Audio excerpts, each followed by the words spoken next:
So now let's see how we can utilize the variable font option inside of Corel Draw.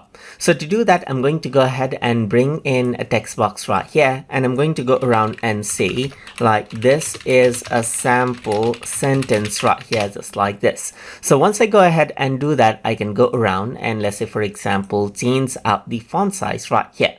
But let's say what I want is I want something called variable text. So in order to do that, I'm going to go around and expand this out right here and then go around onto filter. And over here, you can see that I got the font option right here. So what I want is I want a variable text. So let's just go around over here onto, let's say, for example, onto the font right here. So you can see that I got a different type of font right here. So let me just enable out the variable font. So once I go ahead and do that, you can see that I got different font for that particular category. And for that, you can see that variable font option is here, where you get a slider to change around how the font actually looks. So this is what variable font is. You can go around and get a slider so that the style of that particular font changes. I can also go around over here and then choose another variable font right here. For example, then I get different variable option right here for that font, as you can see right here.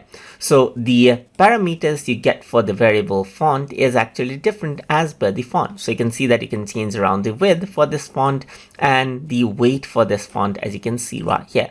So you can go ahead on to, let's say, for example, a different font right here, like set colors for, let's say, for example, and then over here for this one, you get the optical size, as you can see right here, just like this, and you get the weight right here, just like this as well.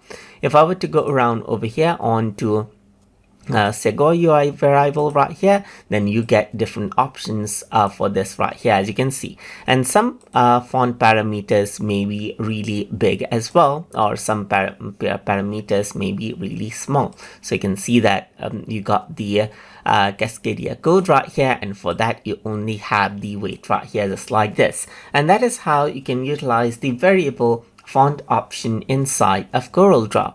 So I hope you guys learned something as always. And as always, please like, comment, share, and subscribe.